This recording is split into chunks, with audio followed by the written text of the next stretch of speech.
It's great to welcome to the program today Edward Watts, who is both professor and chair in the history department at the University of California, San Diego. He is also author of the book Mortal Republic: How Rome Fell into Tyranny, as well as the upcoming book Rome's Eternal Decline and Fall, available next year from Oxford University Press. It's so great to have you on, Edward. Thank you, David. I'm really excited to be here. So increasingly, I'm hearing things from my audience about, listen, all great empires have fallen in history. Sometimes they fall slowly. The idea of the United States as this permanent empire is ahistorical, and you wouldn't even necessarily know it while it's happening. So maybe as an analogous situation, we can start with Rome. Talk a little bit about how did Rome fall? How long did it take? And how noticeable was it at the time? Yeah, I mean, the interesting thing about Rome is the transition from the Republic to the Empire is something that lasts nearly 100 years. And it starts with a series of problems, mainly connected to wealth inequality that you see emerging with the development of a financial system in the second century BC. And the initial phase in this was one where people were concerned about the issue but trusted the system to resolve it. And after about a generation, it became clear the system was not effectively resolving this issue. And you started getting political conflict. But it took another century before the system completely collapsed. And I think what you see in that is the system continually reset itself over that time so that there would be a crisis. People would feel like the crisis passed, and they would assume that that was the end of it. And this long, durable, and really successful Republican system had weathered the crisis and would move on. So at the time, if you were an average Roman citizen and you recognized that maybe your life wasn't that good, you saw inequality much the way that inequality is noticeable today, you would not necessarily have said this is part of the eventual downfall. I think that that's right. I think that when you're in a successful political system that's been around for a very long time, the assumption is that that system has something natural that makes it succeed. And you don't assume that that system is flawed or that system might be undergoing changes that could completely undermine it. And the other thing that's important is in the Roman context, these crises would happen maybe once a generation. And so you would live through it and you would assume that was bad, but now things are back to normal and we can move forward. And it's only with the ability to see more than a century's sequence of change that we can say, well, this is actually a very long process of degeneration and decline.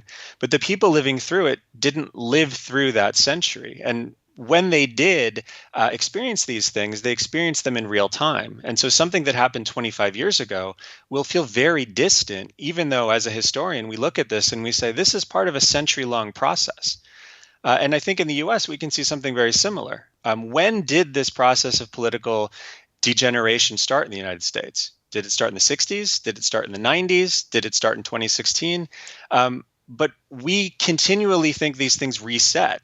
And the reality is, of course, we might be part of a process that started 60 years ago, and we just haven't noticed that we're in the middle of something that will last a long time. This analogy, this idea is used very often by technologists and futurists, which they point out that when you are in the middle of rapid technological change, on a day-to-day basis, it really doesn't feel very fast. And because of our lifespans and the ways in which we interact with the world, if technology is advancing more quickly or less quickly, it's not often that noticeable as you're living through it. And it seems that you're pointing out something similar. I think that that's exactly right. We experience everything on a human level in a day is 24 hours, just like it was in the Roman period. And so that means that change evolves. It can evolve very rapidly, or it can take a long time. And if it's taking a long time, we aren't always noticing that process because our attention shifts to something else. And so I think the technological analogy is a very good one because we live with this on a daily basis. We experience it, we interact with it.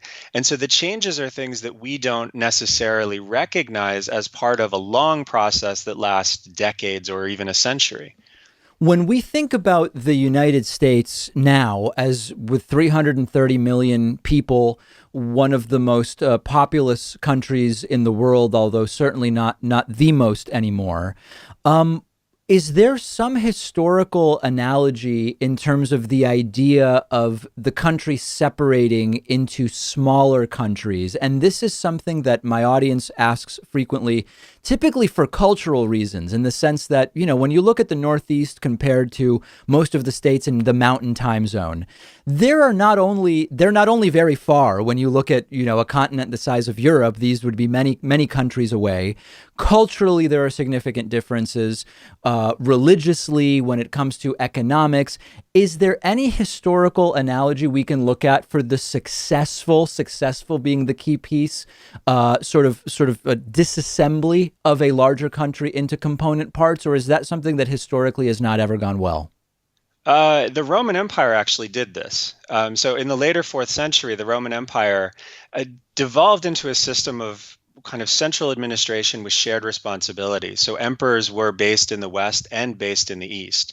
And generally speaking, that worked pretty well in the fourth century. But in 395, those territories separated.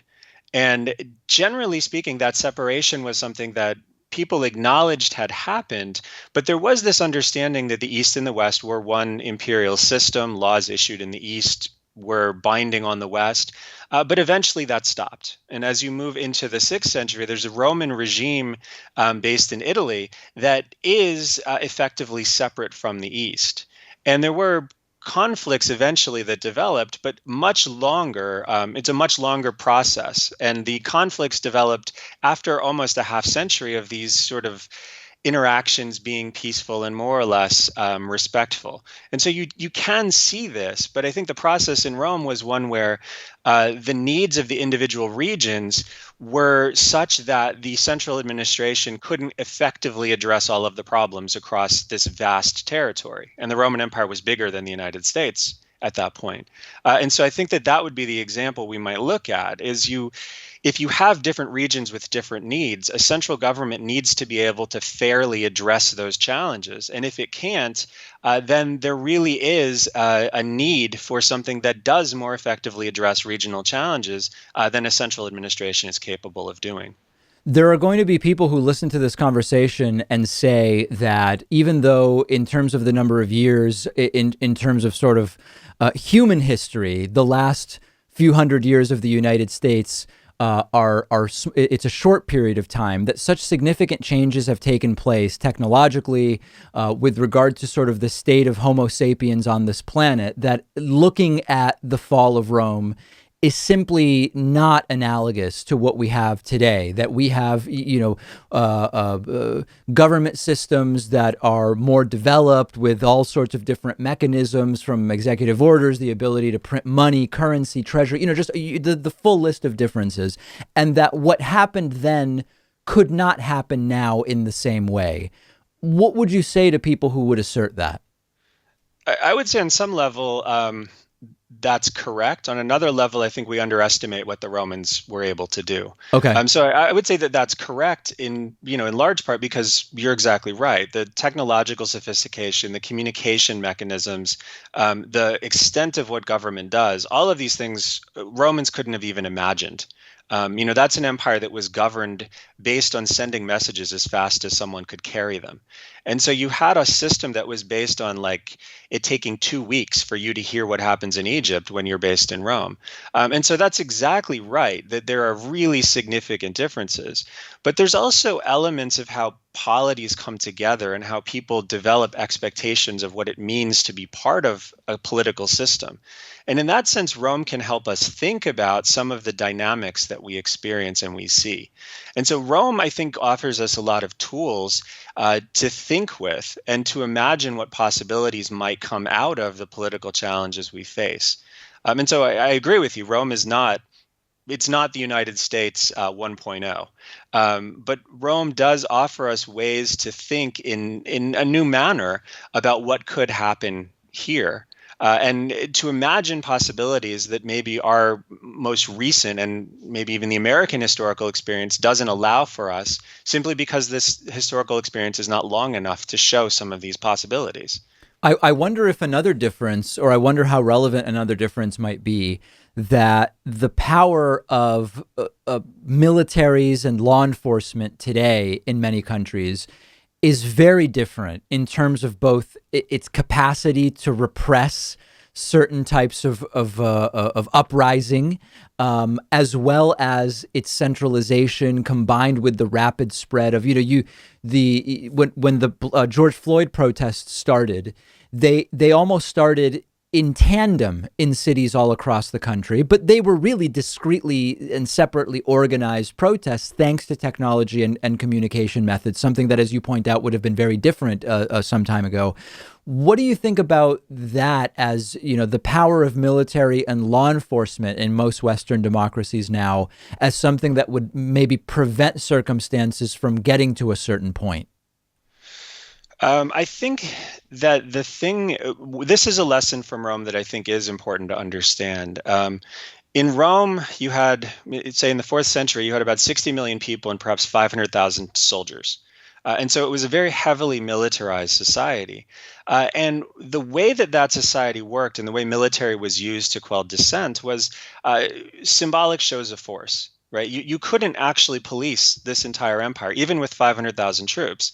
And so, what you would do is you would basically deploy troops to demonstrate that order and law were still in place, and that anarchy had not kind of developed, and that there wasn't a kind of separation from the empire in a particular region. And I think that this is still a feature of modern Western democracies, right? I mean, needs to law enforcement does not have the capacity to be everywhere at all times. But I think that you're right that one thing that is different now is the rapid spread of protests and reactions to stimuli. This is something that, of course, couldn't happen in the Roman Empire, because if something happened in, say, Antioch in Syria, no one in Italy would know about it for 2 weeks. And so you wouldn't have had a spontaneous protest that happened everywhere immediately in response to something, because news wouldn't travel fast enough. And so I think there you do have a very significant difference that presents a real challenge administratively for a central government that the Romans never had to deal with. When people, thinking now about 2020, when people point to what they have observed in the last 4 years of this administration and then draw conclusions from that about the direction of democracy or the state of the United States. Is 4 years even theoretically a long enough period of time to actually identify significant changes in the state of democracy, or is it simply too short a period of time? I think we can see really significant changes in the way that we do things and talk about things in this country in the last 4 years. Okay. The thing that's particularly alarming to me is the rise of violent rhetoric, and then the fact that we now have violence spilling out into the streets. And in particular, the way that the rhetoric that's coming from the White House is matched by armed people going into the streets to back up this way of thinking. This is really different than anything we've seen before in the United States, certainly in the last 50 years. And this is something that when this emerged in Rome, that was impossible for the Republic to control. There's a basic idea in any republic, I think, but it's articulated very well by Romans, that a republic that is governed by law it can endure forever in theory. But a republic that's governed by violence is not a republic at all, because there's no consensus between the people ruling and the people being ruled that this is a lawful way of behaving. And so violence, once it emerges into political discussion and political debate, is something that completely corrodes the lawful ability for a society to make decisions. And so I think that is something that's happened in the last 4 years that is really profoundly dangerous and really alarming.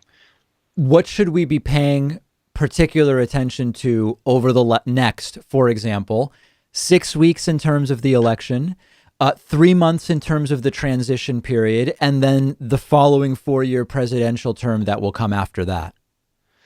I think that if there's anything that we need to be particularly vigilant in controlling, it's getting violence out of our political sphere. People protesting with weapons is not something that democracies should be willing to tolerate. Mm. It's really, really dangerous. And the other thing that you see in the Roman period is when you start with that, very quickly you start getting martyrs. You know, people who are protesting with weapons may not actually intend to hurt anybody. It may just be sort of a symbolic display of the capacity to be violent if necessary. But protests are heated. And when there's a political discussion and people are armed, sometimes there is violence that no one intended. But as soon as you have martyrs, it's very, very hard to walk back from that.